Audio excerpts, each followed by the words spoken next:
Hi friends, எல்லோருக்கும் வணக்கம். எல்லோரும் எப்படி இருக்கீங்க? நல்லா இருக்கீங்களா? இன்றைக்கி அந்த கதையோட அடுத்த பகுதி தான் பார்க்க போகிறோம். அதுக்கு முன்னாடி நீங்கள் செய்ய வேண்டிய விஷயம் என்ன அப்படின்னு கேட்டிங்கன்னா, மறக்காமல் நம்ம சேனலை சப்ஸ்கிரைப் பண்ணிக்கோங்க. கீழே இருக்க பெல் பட்டனை கிளிக் பண்ணுங்கள்.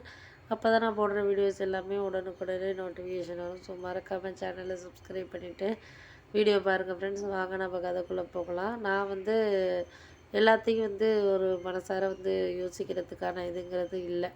ஏன்னா நம்ம ஒரு சில விஷயங்களை யோசிக்கிறோம் அப்படின்னா நம்மளுக்கு அது சரியான ஒரு இதில் இருந்தால் மட்டும்தான் யோசிக்க முடியும் அப்படிங்கிறது என்னால் இது பண்ணிக்க முடியலை அப்படிங்கிறது மாதிரி தான் யோசிக்கிட்டு இருந்தேன். ஏன்னா நம்மளால் ஒரு சில விஷயங்களை யோசிக்காமல் நம்ம ஒரு விஷயம் செய்கிறோம் அப்படின்னா அதுக்காக நம்ம யாரையும் சொல்கிறதுக்கான இதுங்கிறது நமக்கு இல்லை அப்படிங்கிறது தான் நான் ஒரு பார்த்த விஷயங்கிறது. ஒரு சில நேரம் நம்மளுக்கு கரெக்டாக நடக்கிறது நடக்கட்டும் அப்படின்னு நம்ம நினச்சிக்கிட்டு இருப்போம். ஆனால் போக போக எல்லாமே கொஞ்சம் சரியாயிடும் அப்படிங்கிற மாதிரி நான் நினைக்கலாம். ஆனால் எல்லாத்துக்காகவும் நம்மளுக்கு ஒரு சில விஷயங்கள் கிடைக்கிறதுக்கான இதுங்கிறது நமக்கு வேணும். அப்படி இருந்தால் மட்டும்தான் நம்மளால் எதுவுமே செய்ய முடியும், பண்ண முடியும். அப்படி இருக்கிறதுனால தான் அப்படின்னோடனே சரி சரி அதெல்லாம் சரியாயிடும். போக போக எல்லாமே நம்ம ஒரு சில விஷயங்களை மனசார நினச்சிட்டோன்னா கண்டிப்பாக நடக்கும்.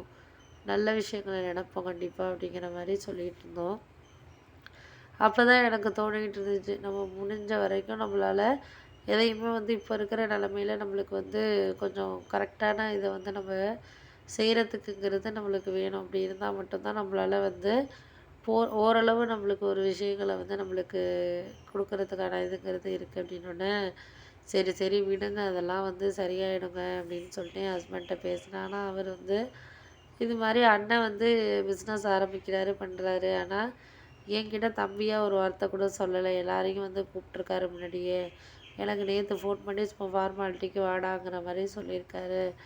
என்ன இது ஃப்ரெண்டு, அவரோட ஃப்ரெண்டு சுரேஷ் அண்ணன் சொல்லிவிட்டு என்ன அண்ணா சொல்லலையா பண்ணலையா அப்படின்னு சொல்லிட்டு அவர் சொல்கிறாரு அப்படின்னோடனே ஆமாம்மா, அவர் இப்போ முன்னாடி மாதிரிலாம் கிடையாது. முன்னாடியெல்லாம் ஒரு சில விஷயங்களை அவர் எதாக இருந்தாலும் ஒரு இதாக பேசுவார். இப்போ அந்த அளவுக்கு விஷயங்களை பேசுகிறதுக்கு தயாராக இல்லை அப்படின்னோடனே சரி விடுப்பா, அவரை பற்றி தான் தெரிஞ்ச விஷயம் தானே. அதெல்லாம் நம்ம யாரையும் இப்போ குறை சொல்ல முடியாது. குறை சொல்கிறதுனால என்ன ஆகிடப்போகுது? அவன் மாறப்போகிறதில்ல. உங்கள் அண்ணங்கிறது மாறே தான் இருக்குது. நம்மளால் இப்போ இருக்கிற சரியான ஒரு இது விஷயத்த என்ன அதனால் முடிஞ்ச அளவுக்கு நீங்கள் ஒரு சில விஷயங்களை நம்மளுக்கு பயன்படுத்திக்கிறதுக்கான இதுங்கிறது உங்களுக்கு தெரியும் அப்படிங்கிற மாதிரி சொல்லியாச்சு.